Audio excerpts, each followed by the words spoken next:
আপনাদের পড়ে শোনাচ্ছিলাম ফরাসি সাহিত্যিক ও দার্শনিক আলবেয়ার কামুর বিখ্যাত বই দি আউটসাইডার।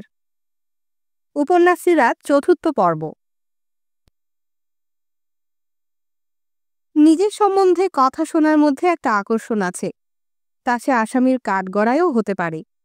এবং আমার উকিল এবং প্রসিকিউটরের বক্তৃতায় আমার সম্বন্ধে অনেক কথা বলা হয়েছে। আমার অপরাধের থেকে ব্যক্তিগতভাবে আমার সম্বন্ধে অনেক বেশি বলা হয়েছে। আসলে দুটো বক্তৃতার মধ্যে খুব একটা তফাৎ ছিল না। আসামি পক্ষের উকিল দুহাত আকাশে তুলে দোষ স্বীকার করেছে, তবে তার জন্য পরিস্থিতির দায়িত্ব ছিল বেশি। প্রসিকিউটরও একই রকম অঙ্গভঙ্গি করেছে। সে আমাকে দোষী বলে ঘোষণা করেছে, কিন্তু পরিস্থিতির ওপর দোষটা পায়নি। মামলার একটা পর্ব বেশ বিরক্তিকর ছিল। অনেক সময় আমার সম্বন্ধে ওরা কি বলছে তাতে কৌতূহলী হয়ে মাঝে মাঝে আমার দু একটা কথা বলার লোভ হতো, কিন্তু আমার উকিল আমাকে কথা না বলতে বলেছে। সে আমাকে সাবধান করেছে, তুমি কথা বললে মামলায় কিছু সুফল হবে না। আসলে শুনানি থেকে আমাকে বাদ দেবার একটা চক্রান্ত চলছিল। আমার কোনো কিছু বলার থাকবে না এবং আমার বাইরে অন্য হাত দিয়ে আমার ভাগ্য নিয়ন্ত্রিত হবে। কখনো কখনো বেশ চেষ্টা করেই ওদের থামিয়ে দেওয়ার ইচ্ছেটা বন্ধ করতে হতো, কিন্তু ওসব চুলোয় যাক। এই আদালতে কার বিচার হচ্ছে এটা আমি জানতে চাই। একজন লোকের বিরুদ্ধে হত্যার অভিযোগ একটা নিদারুণ ব্যাপার, এবং আমাদের তোমাদের দরকারি কিছু বলার আছে। তবে দ্বিতীয়বারের ভাবনায় আমি দেখলাম আমার কিছু বলার নেই। যাই হোক, আমাকে বলতে হবে যে নিজের সম্বন্ধে কথা শুনতে শুনতে কিছুক্ষণ পরে আগ্রহ চলে যায়। প্রসিকিউটরের বক্তৃতা অর্ধেক না হতেই আমার কাছে একঘেয়ে মনে হলো। যা আমাকে আকৃষ্ট করছিল তা হলো আক্রমণাত্মক দীর্ঘ বক্তৃতা, কিন্তু এগুলো বিচ্ছিন্ন ঘটনা। আমি যা বুঝতে পারলাম তা হলো এই যে সে দেখাতে চাইছিল আমার অপরাধ ছিল পূর্ব পরিকল্পিত। একসময় সে বলেছিল, আমার মনে আছে জুরি মহোদয়গণ, আমি এটা নিশ্চিতভাবে প্রমাণ করতে পারি। প্রথমে যে ঘটনা ঘটেছে দিনের আলোর মতো পরিষ্কার। এরপরে আমি আপনাদের যেগুলোর প্রতি মন দিতে বলবো সেগুলো হলো মামলার অন্ধকার দিক, একজন ব্যক্তির অপরাধপ্রবণ মানসিকতা।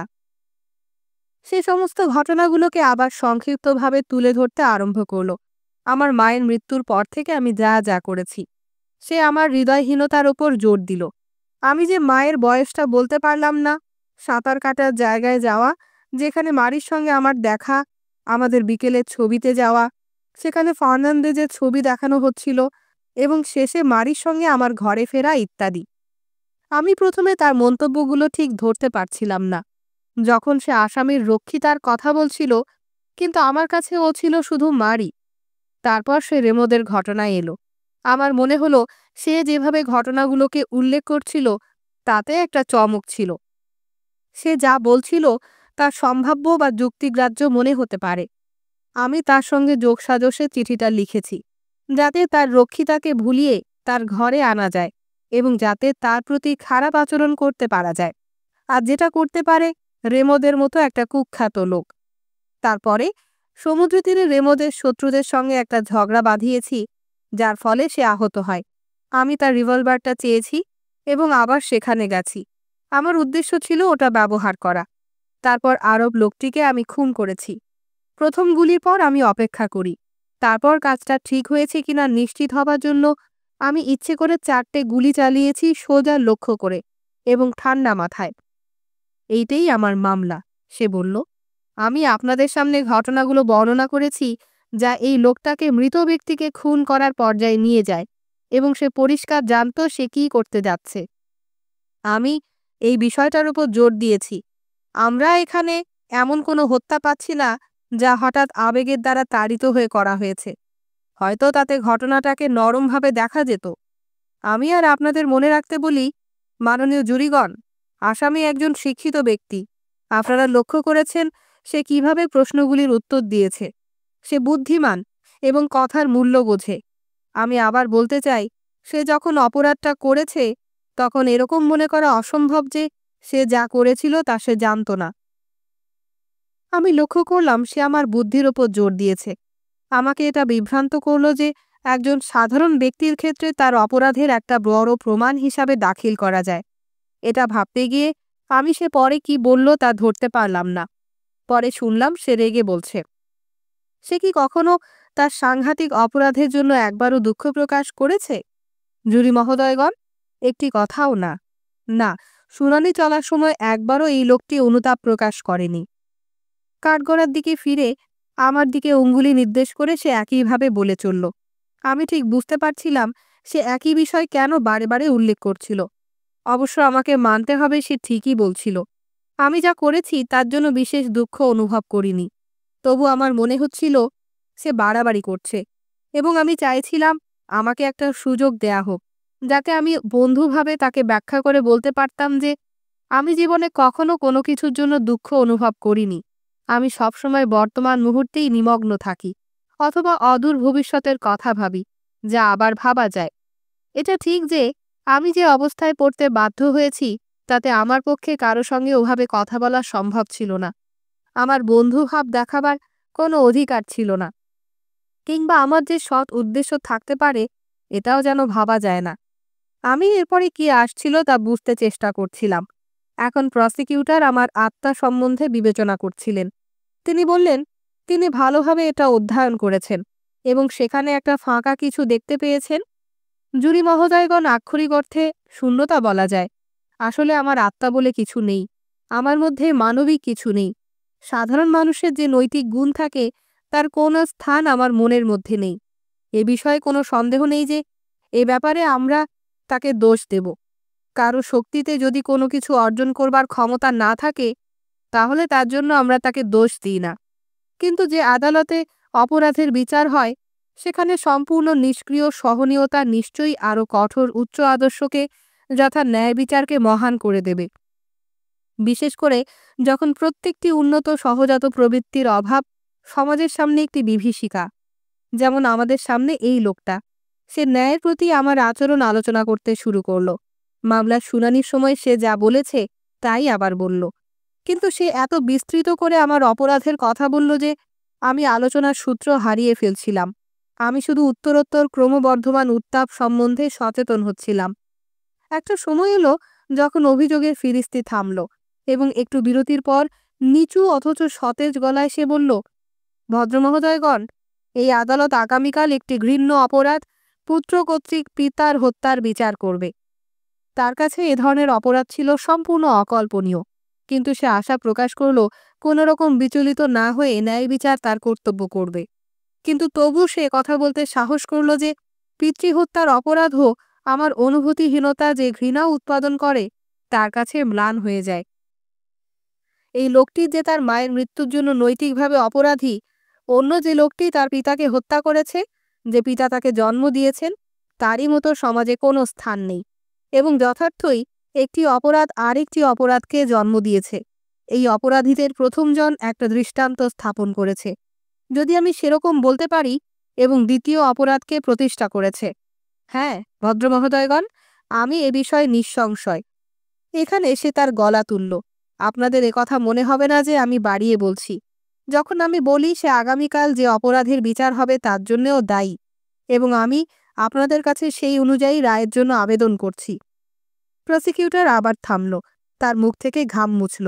সে বলল তার কর্তব্য বেদনাদায়ক, তবে সে বিচলিত না হয়েই এটা করবে। এই লোকটার, আমি আবার বলছি, সমাজে কোনো স্থান নেই, কারণ বিবেকের তাড়না উপেক্ষা করে সে এ সমস্ত নিয়ম ভঙ্গ করেছে। যেহেতু তার হৃদয় নেই, সে ক্ষমাও দাবি করতে পারে না। আমি তাকে চরম শাস্তি দেবার জন্য আপনাদের অনুরোধ করছি। আমি কেন অবিচলিতভাবেই তা অনুরোধ করছি? আমার দীর্ঘ জীবনে অনেক সময় আমাকে মৃত্যুদণ্ড দিতে বলতে হয়েছে, কিন্তু কখনো আমি অনুভব করিনি যে এই বেদনাদায়ক কর্তব্যটি আমার কাছে এত হালকা লেগেছে, যেমনটা বর্তমান মামলায় হয়েছে। হত্যার অপরাধের জন্য রায় দাবি করে যে রায় হবে নিঃশর্ত। আমি আমার বিবেকের আদেশ অনুসরণ করছি, এবং তার সঙ্গে রয়েছে শুধু একটা পবিত্র কর্তব্য, তার সঙ্গে আরও রয়েছে স্বাভাবিক এবং ন্যায়সঙ্গত ক্রোধ, যা এই অপরাধীকে দেখে আমি অনুভব করছি, যার মনে মানবিক অনুভূতির কোনো চিহ্ন নেই। প্রসিকিউটর যখন শেষ করল তখন একটা দীর্ঘ নীরবতা নেমে এলো। ব্যক্তিগতভাবে আমি গরমে অবসন্ন হয়ে পড়েছিলাম, এবং আমি যা শুনছিলাম তার বিস্ময় আমাকে ক্লান্ত করেছিল। প্রধান বিচারপতি একটু কেশে আমাকে জিজ্ঞাসা করল আমার কিছু বলার আছে কিনা।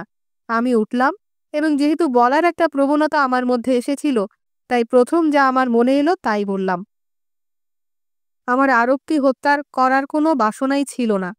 বিচারক বলল, আমার এই উক্তি আদালত বিবেচনা করবে। তার আগে আমার উকিলের আদালতে তার বক্তব্য রাখার পূর্বে তিনি শুনলে খুশি হবেন আমার অপরাধের পেছনে কী উদ্দেশ্য ছিল।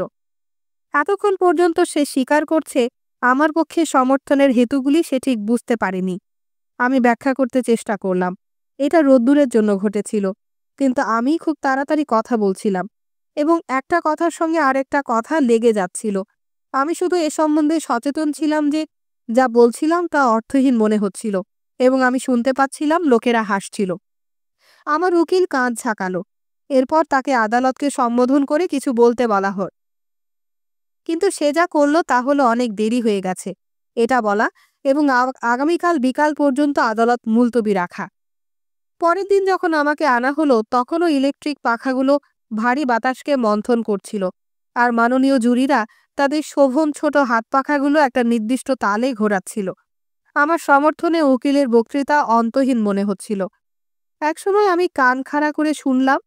সেটা হলো সেই সময় যখন সে বলছিল, এটা ঠিক যে আমি একজন মানুষকে হত্যা করেছি। সে একই রকমভাবে বলে চলল। আমার কথা বলার সময় সে আমি কথাটা উল্লেখ করছিল। এটা এত অদ্ভুত মনে হচ্ছিল যে আমি আমার ডান দিকে পুলিশের দিকে ঝুঁকলাম এবং তাকে ব্যাখ্যা করতে বললাম। সে আমাকে চুপ করতে বলল। তারপর একটু পরে ফিসফিস করে বলল, ওরা এরকম বলে। আমার মনে হলো এর পেছনে অভিপ্রায় ছিল আমাকে মানচিত্র থেকে বাদ দেওয়া এবং উকিল নিজেকে আমার জায়গায় বসিয়ে যাতে কথা বলতে পারে। থাক, এতে কিছু এসে যায় না। আমার নিজেকে এই আদালত থেকে বহু জগৎ দূরে অবস্থিত মনে হচ্ছিল, আর এর ক্লান্তিকর ঘটনাগুলো আমাকে কোনোভাবে প্রভাবিত করছিল না। আমার উকিল এত আস্তে বলছিল যে সেটা হাস্যকর লাগছিল। সে কতগুলো উত্তেজনা সৃষ্টিকারী কথা বলল, তারপর সেও আমার আত্মা নিয়ে কথা বলল, কিন্তু আমার মনে হলো প্রসিকিউটরের থেকে তার প্রতিভা কম। আমিও, সে বলল, এই লোকটির আত্মাকে বুঝতে চেয়েছি, কিন্তু প্রসিকিউটর যা পাননি আমি সে জায়গায় কিছু পেয়েছি। ঠিক ঠিক বলতে গেলে আমি আসামির মনটা একটা খোলা বইয়ের মতো পড়েছি। সে যেখানে যা পড়েছে তা হলো আমি একজন অত্যন্ত ভালো তরুণ, স্পষ্টবাদী এবং মালিকের জন্য একজন বিবেচক কর্মী। তাছাড়া আমি সকলের কাছে প্রিয় এবং অপরের বিপদে সহানুভূতিশীল। তার মতে আমি একজন কর্তব্যপরায়ণ পুত্র, যে যতদিন তার ক্ষমতা ছিল মায়ের ভার নিয়েছে। অনেক উদ্বিগ্ন বিবেচনার পর যে এই সিদ্ধান্তে এসেছে যে বৃদ্ধাবাসে আমার মা আরও বেশি আরামে থাকবে, যা আমার পক্ষে তাকে দেয়া সম্ভব হচ্ছিল না। সে আরও বলল, আমি আশ্চর্য হয়েছি আমার খুনি বন্ধু এই বৃদ্ধাবাসের প্রতি যে দৃষ্টিভঙ্গি নিয়েছেন তাই দেখে। আমরা যদি এই সব আবাসগুলির উৎকর্ষতার প্রমাণ চাই, আমাদের শুধু মনে রাখা দরকার যে এগুলি সরকার দ্বারা অর্থ সাহায্যপ্রাপ্ত এবং পরিচালিত। আমি দেখলাম সে সমাধি অনুষ্ঠানের কোনো উল্লেখ করল না এবং আমার কাছে এটা একটা দরকারি ব্যাপারকে বাদ দেওয়া। কিন্তু যেরকম দীর্ঘ পঙ্কিল অন্তহীন দিন ও রাত্রি তারা আমার আত্মা নিয়ে আলোচনা করেছে, তাতে আমার মন অস্পষ্ট হয়ে গেছে। সবকিছু যেন একটা ধূসর জলীয় অস্পষ্টতায় মিলিয়ে যাচ্ছে। কেবল একটা ঘটনা পরিষ্কার হয়ে ওঠে। শেষের দিকে আমার উকিল একই কথায় ঘোরাফেরা করছিল। সেই সময় একজন আইসক্রিম ফেরিওয়ালার টিনের ভেঁপু শুনতে পেলাম। রাস্তা থেকে একটা তীব্র শব্দ কথাগুলো ছাপিয়ে আসছিল। আর তখনই একরাশ স্মৃতি মনের ওপর দিয়ে ভেসে গেল। সেই জীবনের স্মৃতি যা আর আমার নয়, অথচ যা একদিন আমাকে নিশ্চিত অথচ সামান্য সব সুখ দিয়েছে। গ্রীষ্মের উষ্ণ গন্ধ, আমার প্রিয় সব রাস্তা, আর সন্ধ্যার আকাশ, বাড়ির পোশাকগুলো, তার হাসি। এখানে যা ঘটছিল তার ব্যর্থতা আমাকে গলা চেপে ধরল। আমার বমি পাচ্ছিল। আমার তখন একটাই বাসনা ছিল, এসব কিছু ফেলে আমার নির্জন সেলে চলে যাওয়া আর শুধু ঘুমোনো এবং ঘুমোনো। খুব নিষ্প্রভভাবে আমার উকিলের শেষ আবেদন শুনতে পেলাম। জুরি মহোদয়গণ, আপনারা নিশ্চয়ই একজন সুন্দর, কঠোর পরিশ্রমী তরুণকে মৃত্যুদণ্ড দেবেন না, কারণ সে একটি শোচনীয় মুহূর্তে তার আত্মনিয়ন্ত্রণ হারিয়েছে। সে কি যথেষ্ট পরিমাণে শাস্তি পাবে না, যা হবে তার জীবনব্যাপী অনুশোচনা, আর যা তার নিয়তি? আমি নির্ভয়ে আপনাদের রায়ের জন্য অপেক্ষা করব। যে রায়ই একমাত্র সম্ভব তা হলো পরিস্থিতির চাপে হত্যার শাস্তি। আদালত বন্ধ হলো আর আমার উকিল সম্পূর্ণ বিপর্যস্ত হয়ে বসে পড়ল। তার কয়েকজন সহকর্মী তার কাছে এসে তার সঙ্গে করমর্দন করল। বন্ধু, তুমি একটা বিরাট শো করে তুলেছ, একজনকে বলতে শুনলাম। আরেকজন উকিল আমাকে দেখতে পেয়ে বলল, সুন্দর, কি বলো? আমি মানলাম, কিন্তু বাস্তবিকতার সঙ্গে কথাটা বলতে পারলাম না। আমি এত ক্লান্ত ছিলাম যে সুন্দর কি অন্যরকম তা বিচার করার ক্ষমতা আমার ছিল না। এদিকে দিন শেষ হয়ে আসছিল এবং গরমের অসহনীয়তা আস্তে আস্তে কমছিল। কিছু অস্পষ্ট ধ্বনি থেকে আমি বুঝতে পারছিলাম সন্ধ্যা নেমেছে। আমরা সবাই বসেছিলাম, প্রতীক্ষা করছিলাম, কিন্তু যে জন্য অপেক্ষা করছিলাম তা আমি ছাড়া আর কারো সঙ্গে তার সম্পর্ক ছিল না। আমি আদালত কক্ষে চারপাশে তাকালাম। এটা প্রথম দিন যেমন ছিল সেই রকমই ছিল। আমি সেই সাংবাদিককে দেখতে পেলাম যার চোখে আমার চোখ পড়ল, আর ছিল সেই রোবটের মতো মেয়েটা। আমার মনে পড়ল পুরো শুনানির সময় আমি একবারও মারির দৃষ্টিকে ধরার চেষ্টা করিনি। এটা নয় যে আমি তাকে ভুলে গেছি, কেবল আমি নিজেকে নিয়ে ব্যস্ত ছিলাম। এখন তাকে দেখতে পেলাম, সেলেস্টো আর রেমোদের মাঝখানে বসে আছে। সে আমাকে দেখে হাত নাড়ল, যেন বলতে চাইছে অবশেষে। ও হাসছিল, কিন্তু আমি বুঝতে পারছিলাম ও উদ্বিগ্ন রয়েছে। কিন্তু আমার হৃদয় পাষাণে পরিণত হয়েছে এবং আমি তাকে হাসিটা ফিরিয়ে দিতে পারলাম না। বিচারকেরা তাদের আসনে ফিরে এলো। একজন কেউ জুরিদের কাছে একগুচ্ছ প্রশ্ন তাড়াতাড়ি পড়ে দিল। আমি এখানে ওখানে দু একটা কথা ধরতে পারলাম। প্রতিহিংসার জন্য হত্যা, পরে ভাবা, উত্তেজনা সৃষ্টি যে পরিস্থিতি ঘটনাটাকে সুবিধা দেয়। জুরিরা বাইরে চলে গেল এবং আমাকে একটা ছোট ঘরে নিয়ে যাওয়া হলো, যেখানে আমি আগেই অপেক্ষা করছিলাম। আমার উকিল দেখা করতে এলো। সে বেশি কথা বলছিল এবং আগের থেকে বেশি অন্তরঙ্গতা ও বিশ্বাসের দৃঢ়তা দেখালো। সে বলল, সব ঠিক হয়ে যাবে। আমাকে হয়তো 2-4 বছরের জন্য জেলে বা অন্য জায়গায় পাঠানো হবে। আমি তাকে জিজ্ঞাসা করলাম, দণ্ডদানটা যে রদ করার কথা ছিল তার কি হলো? সে বলল, তার কোনো আশা নেই। সে আইনের কোনো প্রশ্ন তোলেনি। এতে জুরিরা বিদ্বিষ্ট হতে পারে এবং আইনগত কারণ ছাড়া দণ্ড দেওয়া রদ করা কঠিন ছিল। আমি তার কথা বুঝতে পারলাম এবং মেনে নিলাম। সমস্ত ব্যাপারটাকে নিরাসক্তভাবে দেখে আমি তার সঙ্গে একমত হলাম। তা না হলে মামলার আর অন্ত থাকবে না। তুমি অবশ্য, উকিল আমাকে বলল, তুমি আপিল করতে পারো, তবে আমার দৃঢ় বিশ্বাস রায়টা অনুকূলেই হবে। আমরা বেশ কিছুক্ষণ অপেক্ষা করলাম। আমার মনে হলো প্রায় 45 মিনিট। তারপর একটা ঘন্টা বাজল। আমার উকিল এই বলে চলে গেল, জুরিদের প্রধান প্রশ্নগুলো পড়বে, তারপরে তোমাকে বিচারের রায় শোনার জন্য ডাকা হবে। কয়েকটা দরজায় শব্দ হলো। লোকেরা সিঁড়ি দিয়ে তাড়াতাড়ি নামছে, তবে সেটা কাছে বা দূরে বলতে পারছিলাম না। তারপরে একটা কণ্ঠস্বর শুনতে পেলাম, যেটা আদালতে একটা গমগম শব্দ করে উঠল। আবার যখন ঘন্টা বাজল, আবার আমি কাঠগড়ায় ফিরে এলাম। আদালতের নিস্তব্ধতা আমাকে চারদিক থেকে চেপে ধরল, আর এই নিস্তব্ধতার সঙ্গে এলো একটা অদ্ভুত অনুভূতি। যখন আমি দেখতে পেলাম এই প্রথম তরুণ সাংবাদিকটি তার চোখ আমার ওপর থেকে সরিয়ে নিয়েছে, আমি মারির দিকে তাকালাম না। আসলে আমার তাকাবার সময় ছিল না, কারণ ইতিমধ্যে প্রধান বিচারপতি অর্থহীন ভাষায় এই কথা বলতে শুরু করেছে যে ফরাসি জনগণের নামে কোনো প্রকাশ্য স্থানে আমাকে ফাঁসি দেয়া হবে। আমার মনে হলো যারা সেখানে ছিল তাদের সকলের মুখের ভাষা আমি পড়তে পারছিলাম। তা ছিল অনেকটা সম্মানিত সহানুভূতি। পুলিশ কর্মচারীও আমাকে আস্তে আস্তে ধরল। উকিল তার হাত আমার কবজিতে রাখল। আমার চিন্তা বন্ধ হয়ে গেছে। আমি বিচারকের কথা শুনতে পেলাম। আমার কিছু বলার আছে কিনা এক মুহূর্ত ভেবে বললাম, না। তারপরে পুলিশ আমাকে নিয়ে বেরিয়ে এলো। আমি 3 বার জেলের পাদ্রীর সঙ্গে দেখা করতে রাজি হইনি। আমার তাকে বলার কিছু নেই। কথা বলতে ইচ্ছে করছে না এবং যাই হোক, শীঘ্রই তার সঙ্গে দেখা হবে। এখন যা আমাকে আগ্রহান্বিত করছে তা হলো যান্ত্রিক চালকে কি করে অতিক্রম করা যায়। এইটা জানার চেষ্টা করা, যা হবেই তার কোনো ছিদ্রপথ আছে কিনা। ওরা আমাকে আর একটা সেলে নিয়ে গেছে। এখানে পিঠের উপর শুয়ে আমি আকাশ দেখতে পাই, আর কিছু দেখার নেই। সমস্ত সময় আমার কাটে আকাশের ধীরে ধীরে রং পরিবর্তন দেখে। দিন যত রাতের দিকে যায়, আমি মাথার দুধারে হাত রেখে তাকিয়ে থাকি আর অপেক্ষা করি। এই ছিদ্রপথের ব্যাপারটা আমাকে পেয়ে বসে। আমি সবসময় ভাবতে থাকি, এরকম কোনো ঘটনা আছে কিনা যেখানে দণ্ডিত আসামি শেষ মুহূর্তে অলঙ্ঘনীয় বিচারের যান্ত্রিক জাল থেকে মুক্তি পেয়েছে। পুলিশের বেষ্টনী ভেদ করে ঠিক মুহূর্তে তার উপরে গিলোটিন থেমে আসার আগে অদৃশ্য হয়ে গেছে। প্রায়ই আমার নিজেকে দোষী মনে হয় যে আমি প্রকাশ্য ফাঁসির ঘটনাগুলোই বেশি মনোযোগ দেইনি। প্রত্যেকেরই এ ব্যাপারে উৎসাহ থাকা উচিত। কে কোথায় পৌঁছাতে পারে তা ঠিক করে বলা যায় না। অন্য সকলের মতো আমিও খবরের কাগজে ফাঁসির পদ্ধতিগত বিষয়ের বর্ণনা পড়ি, কিন্তু এ সম্বন্ধে এমন বই নিশ্চয়ই আছে যাতে পদ্ধতিগত বিষয়ের বর্ণনা আছে। আমি সেগুলোকে দেখার ব্যাপারে খুব একটা উৎসাহ বোধ করিনি, এবং এই সব বইয়ে আমি নিশ্চয়ই জেল থেকে পালানোর কাহিনী পেতাম। কোনোটাতে নিশ্চয়ই থাকতো সেটায় কোনো কারণে চাকা বন্ধ হয়ে গেছে। কেবল একবার, যদি একবার ঘটনাসমূহের অব্যাহত গতিতে আকস্মিকতা অথবা ভাগ্য একটা আনন্দের ভূমিকা পালন করেছে, কেবল একভাবেই সেই একটা দৃষ্টান্ত আমাকে সন্তুষ্ট করতে পারত, আমার আবেগ বাকিটা করতে পারত।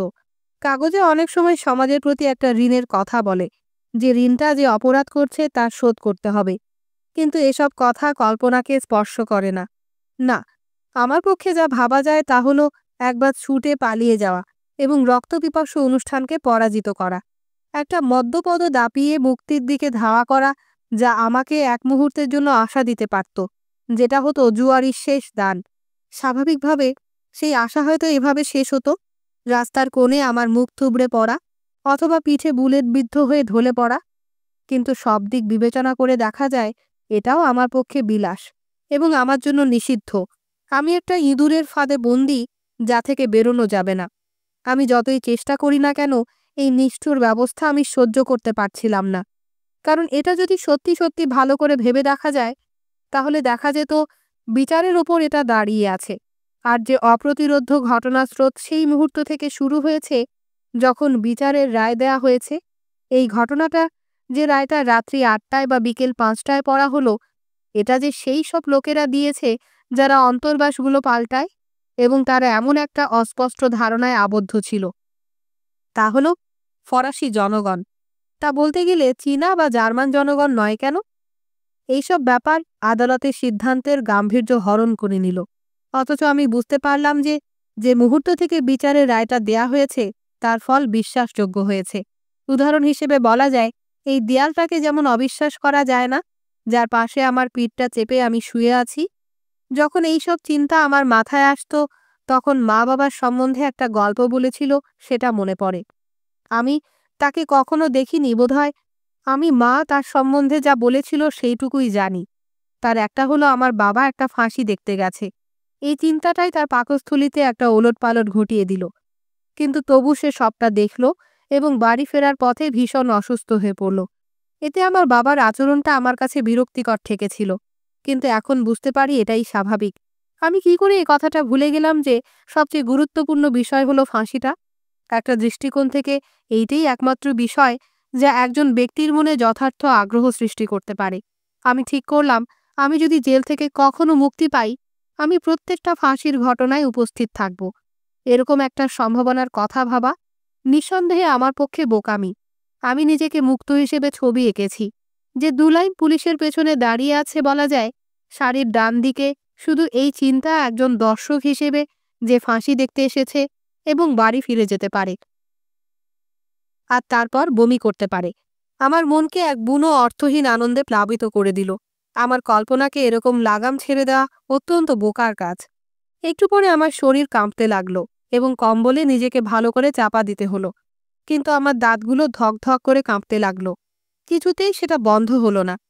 তবু সবসময় কেউ বুদ্ধির পরিচয় দিতে পারে না। আর একটা, যেটা সমানভাবে হাস্যকর ছিল, তা হলো নতুন আইন তৈরি করা এবং দণ্ডবিধির পরিবর্তন করা। আমি যা চাইছিলাম তা হলো অপরাধীকে একটা সুযোগ দেয়া হোক, যদিও সেটা কুকুরকে সুযোগ দেওয়ার মতো হবে। ধরা যাক ১০০০-এ একটা কোনো ড্রাগ বা কয়েকটা ড্রাগের মিশ্রণ হতে পারে যা রোগীকে মেরে ফেলতে পারে। আমি তাকে রোগী বলেই মনে করছিলাম। ১০০০-৯৯০ বার এরকম হতে পারে। সে এটা জানবে, এটাই ছিল জরুরি। কারণ অনেক চিন্তা করে শান্ত মনে আমি এই সিদ্ধান্তে এলাম যে গিলোটিনের বেলায় যেটা বেঠিক তা হলো যাকে ফাঁসি দেয়া হবে তার কোনো রকম সুযোগ ছিল না, কোনো রকম ভাবেই না। রোগীর মৃত্যুর আগে থেকে ঠিক হয়ে গেছে, তা আর রদ করা যাবে না। এই সিদ্ধান্ত আগে থেকে নেওয়া হয়ে গেছে। যদি কোনো কারণে ছুরিটা কাজ না করে, ওরা আবার শুরু করে। এরকম হয় যে ফলের বিরুদ্ধে দণ্ডিত ব্যক্তিকে এরকম আশা করতে হয়। যন্ত্রটা ঠিক অবস্থায় ছিল। এটা আমার মনে হলো নিয়মের একটা ত্রুটি, এবং ওপর ওপর দেখলে আমার বক্তব্য ঠিকই আছে।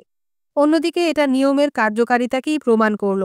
যা দাঁড়ালো তা হলো এই যে মানুষকে দণ্ড দেয়া হয়েছে তাকে মানসিকভাবে সহযোগিতা করতে হয়। এটা তারই স্বার্থে যে সবকিছু কোনো রকম বাধা ছাড়াই কাজ করতে পারে।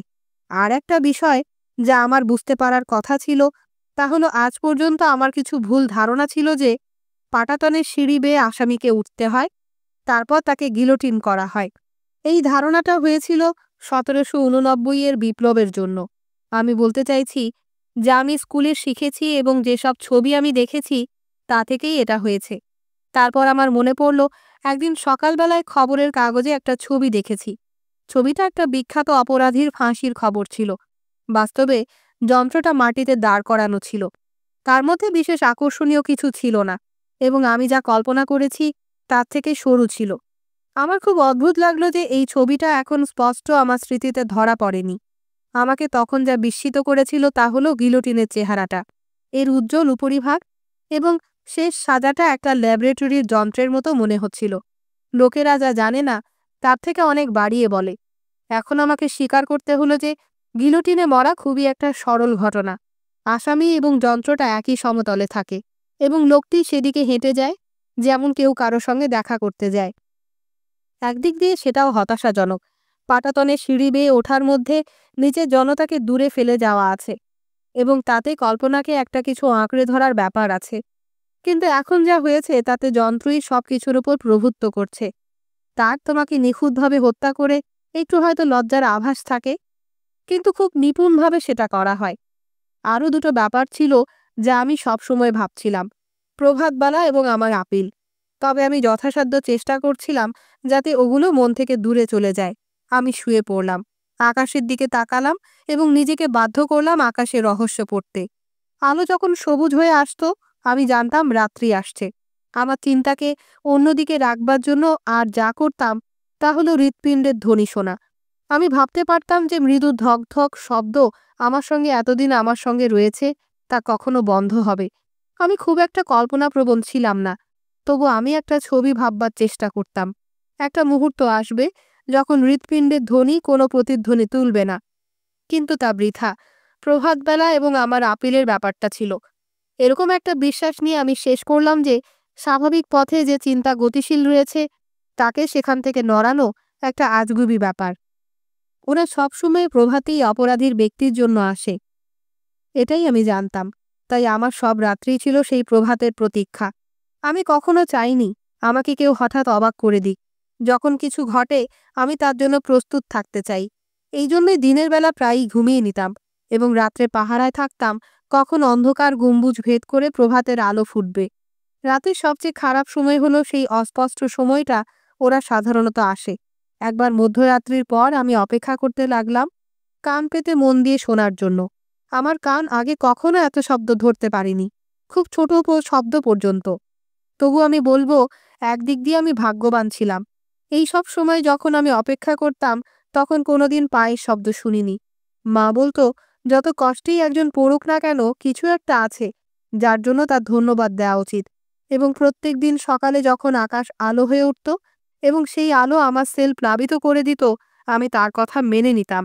কারণ এরকম হতে পারত যে আমি পায়ের শব্দ শুনতে পেতাম এবং আমার হৃৎপিণ্ড চৌচির হয়ে যাচ্ছে, এরকম অনুভব করতে পারতাম। এমনকি খুব ক্ষীণ মর্মর আওয়াজ আমাকে দরজার পাশে ছুটিয়ে নিয়ে যেত এবং আমি ঠান্ডা গমগমে কাঠের ওপর কান পাততাম। এত গভীরভাবে শুনতাম যে আমি আমার শ্বাস প্রশ্বাস শুনতে পারি, যা দ্রুত হচ্ছিল এবং ঘর ঘর আওয়াজ করছিল, অনেকটা যেন কুকুরের হাঁপানোর মতো। তবু তার একটা শেষ ছিল। আমার হৃৎপিণ্ড ফেটে চৌচির হয়নি এবং আমি জানতাম আরও ২৪ ঘন্টা আমি সময় পেলাম। তারপর সমস্ত দিন ছিল যখন আপিল নিয়ে ভাবতাম। এটা নিয়ে আমি খুবই ভাবতাম, আমার কাজের ফলের কথা, যাতে সর্বাধিক সান্ত্বনাকে নিংড়ে নেওয়া যায়। তাই আমি সবসময় সবচেয়ে খারাপটা ধরে নিয়ে শুরু করতাম। ভাবতাম আমার আপিল গ্রাহ্য হয়নি, তার অর্থ আমার মৃত্যু হবে। অন্যদের থেকে আগে এটাই স্পষ্ট হয়। কিন্তু আমি নিজেকে বলতাম কথা সবাই জানে যে বেঁচে থাকার কোনো মানে হয় না। আর একটু বড় আকারে দেখলে মনে হয় কেউ ৩০-এ বা কেউ ৬০-এ বা ৭০-এ মরল, তাতে কোনো তফাৎ হয় না। কারণ যে কোনো ক্ষেত্রেই হোক না কেন নরনারী জীবিত থাকে, জগৎও আগের মতো চলে। আর আমি আজ মরি বা 40 বছর পরে মরি, মৃত্যুর যে ঘটনা প্রবাহ আছে তার মধ্য দিয়ে নিশ্চয়ই যেতে হবে। তবু এই ধরনের চিন্তায় যতটা সান্ত্বনা পাওয়া যেতে পারে ভাবতাম, তা পাওয়া যেত না। জীবনের এতগুলো বছর যে বাকি আছে সেই তিক্ত কথাটা মনে পড়ে যেত। তবু আমি নিজের সঙ্গে তর্ক করতে পারতাম এই বলে যে আমার যথাসময় হলে এবং মৃত্যুর কবলে পড়লে আমার অনুভূতিটা কীরকম হতো তা দেখতে পেতাম। একবার যখন কেউ মৃত্যুর সামনে, তখন কিভাবে মৃত্যু হচ্ছে তার কোনো গুরুত্ব নেই। অতএব, কিন্তু যে তর্কটা এত অতএবে নিয়ে গেছে তা হারিয়ে ফেলা শক্ত ছিল। আমাকে আমার আপিল অগ্রাহ্য হবার জন্য প্রস্তুত হয়ে থাকতে হবে। এই স্তরে, কেবল এই স্তরেই আমার যেন অধিকার হলো নিজেকে কিছু স্বাধীনতা দেবার। আর কি কি বিকল্প হতে পারে? আমার আপিল গ্রাহ্য হয়েছে এ কথা ভাবালো। তখন সমস্যা হলো নিজেকে শান্ত রাখা, যে হঠাৎ আনন্দধারা আমার সমস্ত দেহে ছড়িয়ে পড়ল তা থেকে বিরত থাকা, এবং শুধু তাই নয়, তা আমার চোখে জল এনে দিল। কিন্তু এখন আমারই পক্ষে এটা করা সম্ভব, যাতে নার্ভগুলো প্রশমিত হয় এবং মনটাকে স্থির রাখা। কারণ এই সম্ভাবনাকে বিবেচনা করতেও আমার চিন্তার কিছু শৃঙ্খলা আনা দরকার ছিল, যাতে প্রথম বিকল্প সম্বন্ধে আমার চিন্তা সম্ভবপর হয়ে ওঠে। আমি যখন কৃতকার্য হতাম, আমি ঘণ্টাখানেকের মতো শান্তি লাভ করতাম, এবং সেটা অনেক কিছু ছিল। এরকম কোনো একটা সময় আমি পাদ্রির সঙ্গে দেখা করতে চাইলাম না। আমি শুয়েছিলাম এবং গ্রীষ্ম সন্ধ্যাকে ধীরে ধীরে সমস্ত আকাশে একটা নরম আভা ছড়িয়ে আসতে দেখছিলাম। আমি আমার আবেদনকে সবে প্রত্যাখ্যান করেছি এবং অনুভব করলাম রক্তপ্রবাহ মৃদু স্পন্দন তুলে এগুচ্ছে। আমি পাদ্রির সঙ্গে দেখা করতে চাইলাম না। তারপর আমি যা করলাম তা বেশ কিছুদিন করিনি। আমি মারির কথা ভাবতে লাগলাম। সে অনেককাল চিঠি লেখেনি। আমার ধারণা সে মৃত্যুদণ্ডে দণ্ডিত একজন ব্যক্তির রক্ষিতা হয়ে থাকাতে ক্লান্ত হয়ে পড়েছে। না হলে সে অসুস্থ বা মারা গেছে। এরকম তো অনেক ঘটে। আমি কি করে এটা জানাবো? আমাদের দুজনের বিচ্ছেদ ছাড়া আর কোনো সংযোগ ছিল যাতে আমরা পরস্পরকে জানতে পারি? ধরে নিলাম সে মারা গেছে, তার স্মৃতি কোনো অর্থ বহন করে না। একটি মৃত তরুণী সম্বন্ধে আমার কোনো আগ্রহ নেই। এটাই আমার কাছে স্বাভাবিক। যেমন আমি এটাও বুঝতে পারলাম আমি মারা গেলে লোকেরা আমাকেও ভুলে যাবে। আমি বলতে পারি না যে এ চিন্তাটা অসহনীয়। সত্যি সত্যি এমন কোনো ধারণা নেই যাতে আমরা কিছুদিনের মধ্যে অভ্যস্ত হয়ে যাই না। আমার চিন্তা যখন এই পর্যায়ে পৌঁছেছে, তখন একদিন কোনো খবর না দিয়েই পাদ্রী এসে পড়ল। আমি তাকে দেখে একটু চমকে গেলাম। নিশ্চয়ই এটা দেখেছে, তাই আমাকে সন্ত্রস্ত হতে নিষেধ করল। আমি তাকে বললাম, সাধারণত তার সাক্ষাৎ অন্য সময় হয়ে থাকে এবং সেটা খুবই গম্ভীর মুহূর্ত। সে জানালো এটা হচ্ছে বন্ধু হিসেবে দেখা করা, এর সঙ্গে আমার আপিলের কোনো সম্বন্ধ নেই এবং সে ব্যাপারে সে কিছু জানে না। তারপর সে আমার বিছানায় বসলো এবং আমাকেও পাশে বসতে বলল। আমি রাজি হলাম না, কারণ তার বিরুদ্ধে আমার কিছু ছিল। তাকে নম্র ও ভদ্র মনে হলো। সে প্রথমে স্থির হয়ে বসে রইল, তার হাত দুটো হাঁটুর ওপরে, তার চোখ দুটো হাঁটুর ওপর নিবদ্ধ। তার হাতগুলো রোগা কিন্তু শিরাবহুল, এবং ও দুটোকে আমার দুটো চঞ্চল প্রাণীর কথা মনে করিয়ে দিল। সে ওইভাবে এতক্ষণ বসে রইল যে কিছুক্ষণের জন্য আমি ভুলে গেলাম যে সে ওখানে আছে।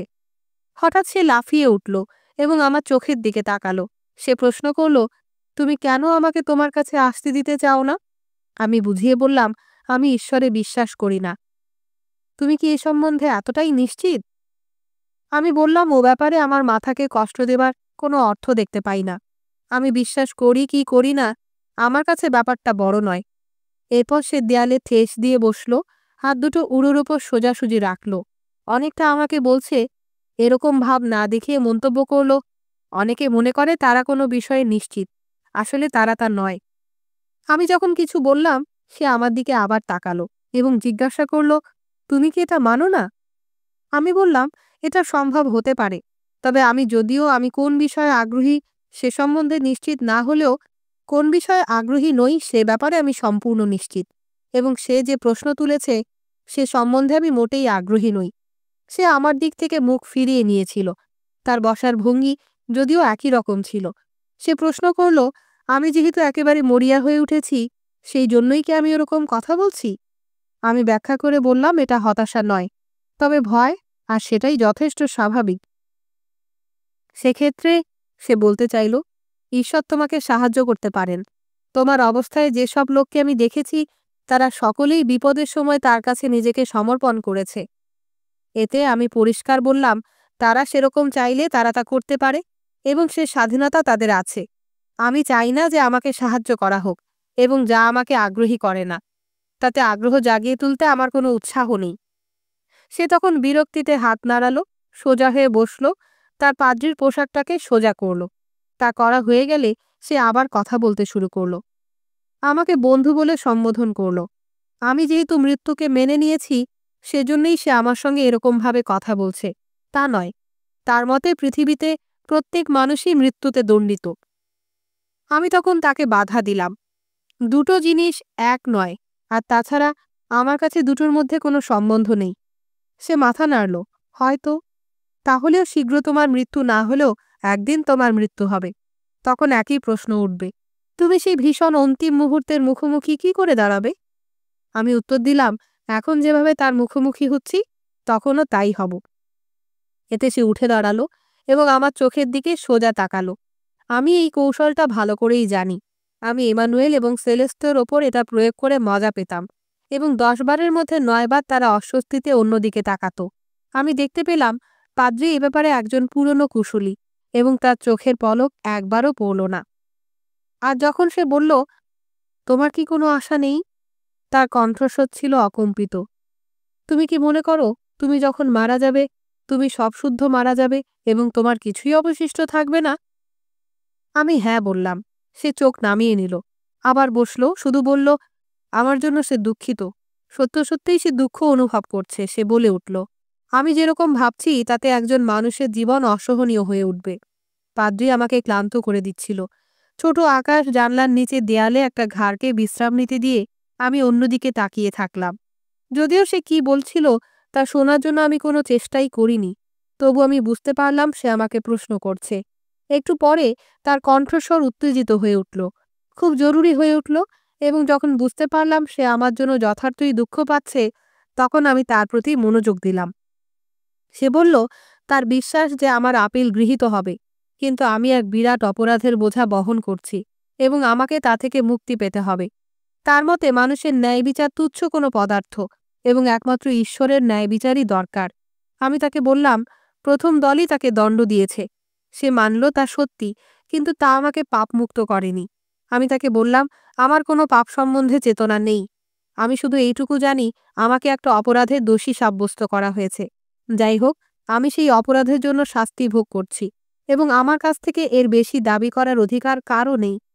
ঠিক তখনই সে উঠে দাঁড়ালো, এবং আমার বোধ হলো সে যদি এই ছোট সেলে ঘোরাঘুরি করতে চায় তাহলে বসা এবং দাঁড়ানো ছাড়া আর কোনো বিকল্প ছিল না। আমি মেঝের দিকে তাকিয়েছিলাম।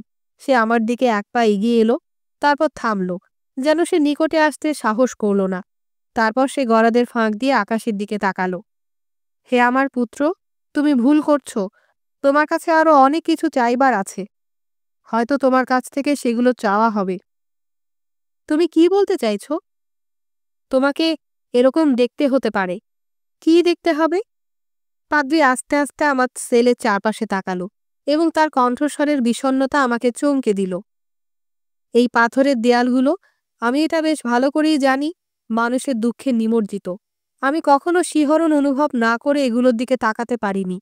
তবু আমাকে বিশ্বাস করো, আমি আমার অন্তরের গভীরতম প্রদেশ থেকে বলছি, আমি জানি তোমাদের মধ্যে সবচেয়ে যে হতভাগ্য সে কখনো কখনো ওই ধূসরতায় একটা দেবমূর্তি আকার নিতে দেখেছে। আমি চাইছি তুমি সেই মুখ দেখতে পাও। এ কথাগুলো আমাকে কিছুটা সচেতন করল। আমি জানালাম, আমি এই দেয়ালগুলোর দিকে মাসের পর মাস তাকিয়ে আছি। ওখানে কেউ ছিল না, জগতের কোনো কিছু ছিল না। আমি তখন যা জানতাম তার থেকে ভালো করে জানি, এবং হয়তো কখনো কোনো একদিন আমি কোনো মুখ দেখার চেষ্টা করতাম, কিন্তু সেটা ছিল সূর্যস্নাত সোনালি মুখ, যাতে আকাঙ্ক্ষায় চকচক করছিল মারির মুখ। আমার কোনো ভাগ্য নেই, আমি তা তখনও দেখিনি, এবং আমি চেষ্টা করা ছেড়ে দিয়েছি। সত্যি সত্যি কোনো কিছু আকার নিচ্ছে তা আমি কখনো দেখিনি, যেমন সে বলছে, ওই দেয়ালগুলোতে। পাদ্রী আমার দিকে শোকাচ্ছন্ন হয়ে তাকিয়ে থাকল। এখন আমার পিঠ ছিল দেয়ালে, এবং আমার কপালের ওপর আলো বয়ে যাচ্ছিল। সে কিছু বিড়বিড় করল, আমি তা ধরতে পারলাম না। তারপর হঠাৎ জিজ্ঞাসা করল সে আমাকে চুম্বন করতে পারে কি না। আমি বললাম না। তারপর সে ফিরে দাঁড়ালো, দেয়ালের কাছে গেল এবং তার ওপর হাত বুলালো। তুমি কি এই পার্থিব জিনিসগুলোকে এতই ভালোবাসো? মৃদু গলায় সে প্রশ্ন করল। আমি উত্তর দিলাম, না। কিছুক্ষণের জন্য তার চোখ অন্যদিকে ফেরানো থাকলো। তার উপস্থিতি ক্রমশই বিরক্তিকর হয়ে উঠছিল। আমি তাকে চলে যাবার জন্য বলতে যাচ্ছিলাম, যাতে সে আমাকে শান্তিতে থাকতে দিতে পারে। ঠিক সেই সময় হঠাৎ সে আমার দিকে ঘুরল এবং আবেগ ভরে ফেটে পড়ল। না, না, আমি এটা বিশ্বাস করতে অস্বীকার করছি। আমি নিশ্চিত তুমি প্রায়ই চেয়েছো যে জীবনের পরেও একটা জীবন আছে। নিশ্চয়ই, আমি তা চেয়েছি। এরকম ইচ্ছা কোনো না কোনো সময় এরকম ভেবেছি। কিন্তু সেটার লোকে যেমন ধনী হতে চায়, খুব দ্রুত সাঁতার কাটতে চায় বা ভালো মুখের গড়ন চায়, তার চেয়ে বেশি জরুরি কিছু নয়। এই সবগুলোই একই স্তরের ঘটনা। আমি সেই একই ধরনের কথা বলে যাচ্ছিলাম যখন সে হঠাৎ আমাকে একটা প্রশ্ন করে থামিয়ে দিল। কবরে যাওয়ার পরে আমার জীবন কীরকম হবে সে সম্বন্ধে আমি কি ভেবেছি? আমি বেশ জোরে চেঁচিয়ে উঠলাম। যে জীবনে পৃথিবীর এই জীবনের কথা আমি মনে করতে পারি, এটাই আমি তার থেকে চাই। এবং এই বিশ্বাসে আমি তাকে বললাম তার সঙ্গলাভ আমার যথেষ্ট হয়েছে।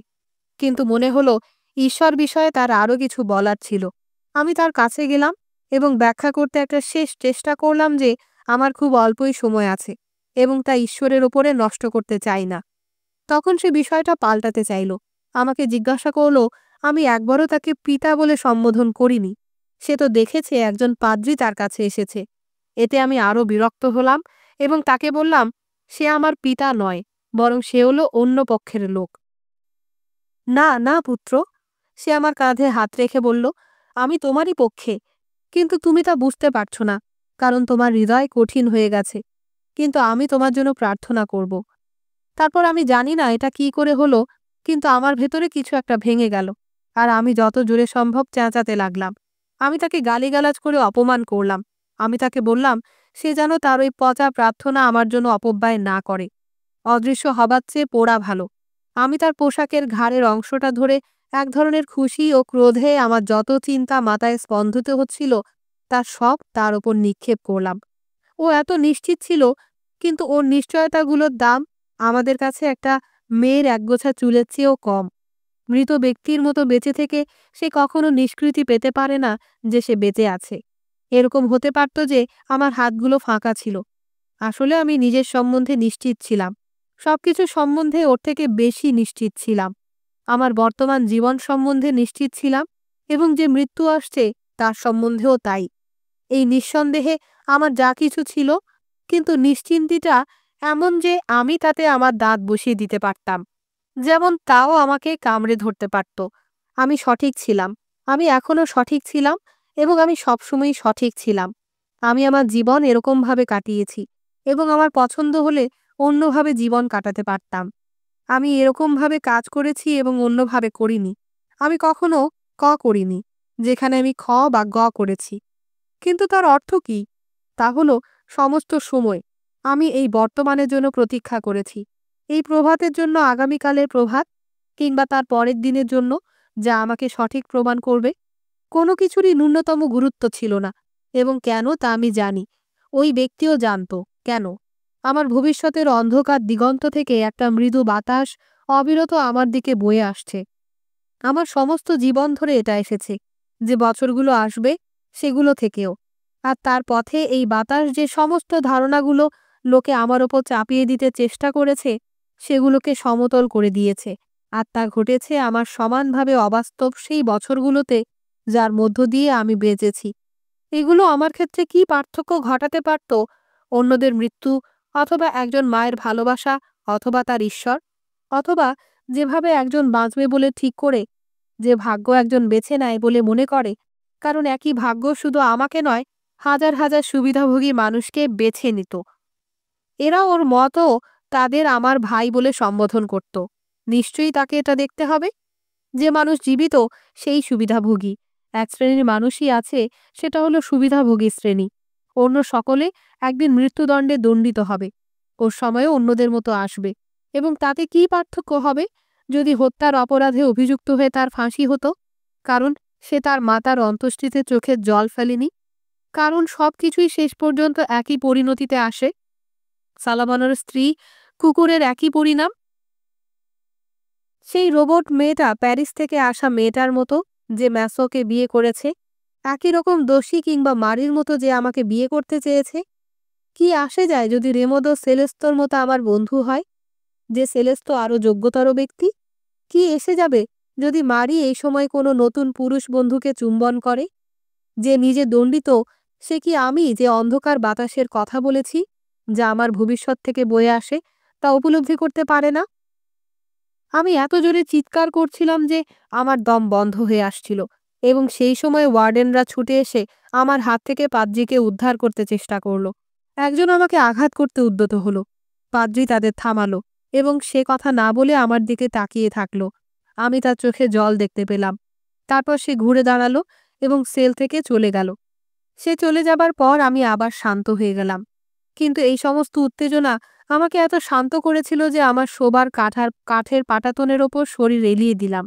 আমি নিশ্চয়ই অনেকক্ষণ ঘুমিয়েছিলাম, কারণ যখন আমি জাগলাম আমার মুখে তখন তারারা জ্বলজ্বল করছিল। গ্রামের দিকে শব্দগুলো মৃদুভাবে আসছিল, আর ঠান্ডা রাত্রির বাতাস মাটি আর নুনের গন্ধ বয়ে আনছিল, আমার মুখের ওপর বয়ে যাচ্ছিল। নিদ্রা বিজড়িত গ্রীষ্মরাত্রির অতুলনীয় শান্তি একটা স্রোতের মতো আমার মধ্যে প্রবাহিত হলো।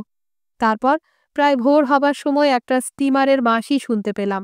একটা কোনো নতুন জগতে যাত্রা করছে, যার সঙ্গে আমার সম্বন্ধ চিরকালের জন্য শেষ হয়ে গেছে।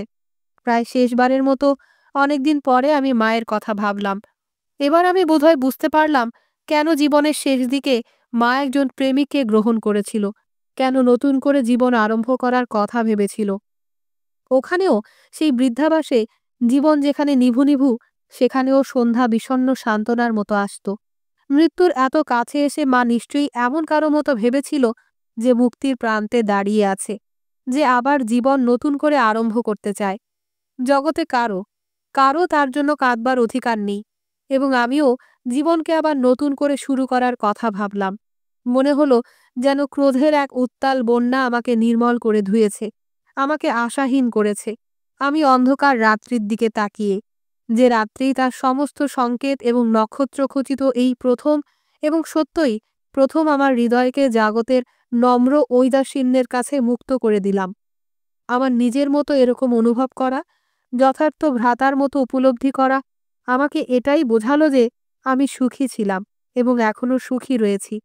সবকিছু সম্পূর্ণ করার জন্য, আমার নিজেকে কম নিঃসঙ্গ ভাবার জন্য যা বাকি থাকলো, তা হলো এটা আশা করা যে আমার ফাঁসির দিনে যেন এক বিরাট দর্শক সমাগম হয় এবং আমাকে অভিসম্পাতের চিৎকার দিয়ে সংবর্ধনা জানায়। সবাইকে ধন্যবাদ উপন্যাসটি ধৈর্য ধরে শোনার জন্য। উপন্যাসটি এখানেই শেষ হয়েছে।